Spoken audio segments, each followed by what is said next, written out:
Hello and welcome to Bigger Stinks' Junk Emporium.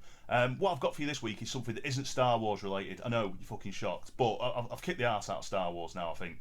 So there's no need for that for a little bit anyway until something madness comes out at a later date. I may even do like a review of. I can't say what's the review of the year or a look forward to the start of next year, possibly. Put something in the comments if anyone thinks I should do that. Then put yes. If you don't, then just put no. I'm not bothered. You know what I mean? End of the day. This week, what I've actually got though is it's a film cell, sorry, an animation cell from Cosgrove Hall. Now, Cosgrove Hall is local to me. It was an animation studio. Now it's turned into fucking retirement flats. I mean, what's the use of that? Fucking old people ruining like modern and past culture, ruining my life basically.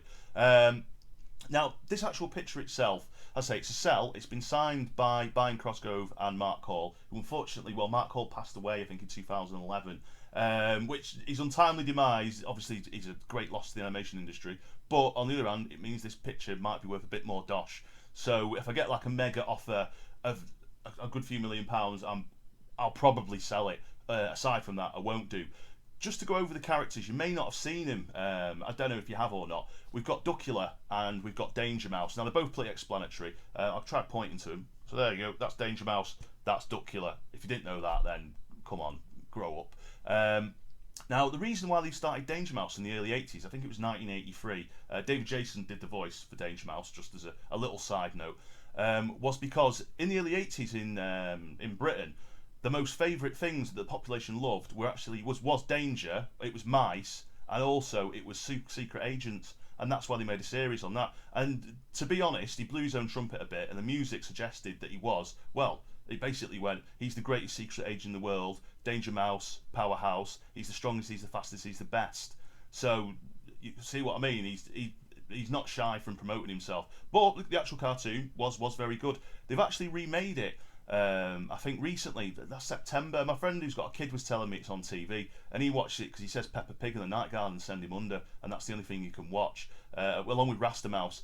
Having said that, now I think about it very briefly. A lot of programs with mice are quite popular. So you've got like Mighty Mouse, I quite like that. Mickey Mouse is pretty shit, to be frank. Tom and Jerry, that was all right with mice. And there's probably some other programs with mice that are quite good. But Danger Mouse, I think, overall, in my opinion, was the best of all of them.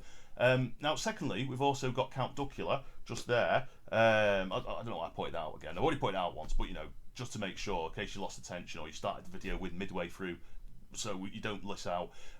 Now, that was, I think he started in 1988, they released the series. And the reason that they released that was because during the late 80s in Britain, the most popular things were, well, they were ducks, vampires, and vegetarians. And Count Duckula, coincidentally enough, was all three. He was always looking for fame and fortune and stuff, but obviously being a vegetarian vampire, it didn't really help him out.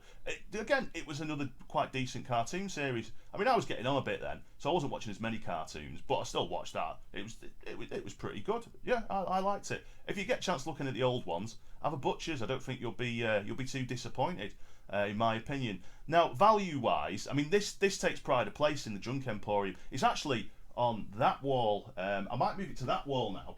Now that I brought it out, but then that wall's quite blank. But then people don't see that wall that much. So I love. We'll see next week. I don't want to overcommit to moving things round the gaff, but you never know.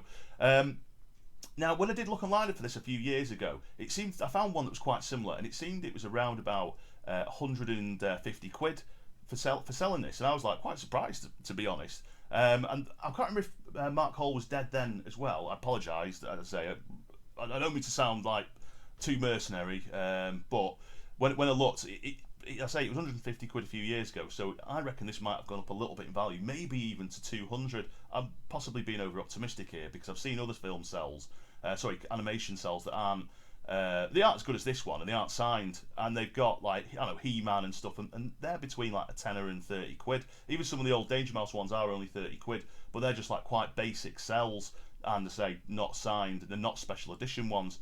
But I'm not going to sell it anyway, as I say, apart from the massive offer that I'm hoping for at some point.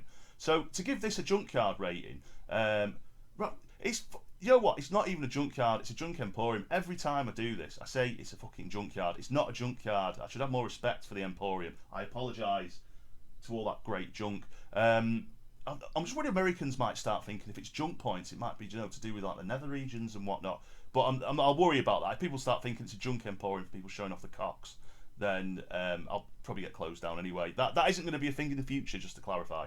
I'm sure everyone's really disappointed by that. Now, to give this a junk emporium rating or junk points, I'm going to give this 8 out of 10. I know 8 out of 10, that's pretty big, but it's a decent thing to have on your wall. I think anyone who liked 80s cartoons in the 80s or past the 80s, or if they're a time travelling device, they went forward from the 70s to watch the cartoons in the 80s, would agree with me. This is definitely an 8 out of 10. So yeah, that's it, and hopefully it might be on this wall next time, but you never know because it's a pain in the arse to put screws in that wall that hang up shit, so I probably won't bother. But anyway, I hope this review's been. I keep on saying I hope these reviews have been useful, but the most I think I can hope for is I hope you've watched the video to the end, basically, and that's all I'm asking for. It's only a bit of time out of your life. You're not going to get it back, and I do apologise for that. But anyway, if I don't see you before New Year, have a good one, and I will smell you later.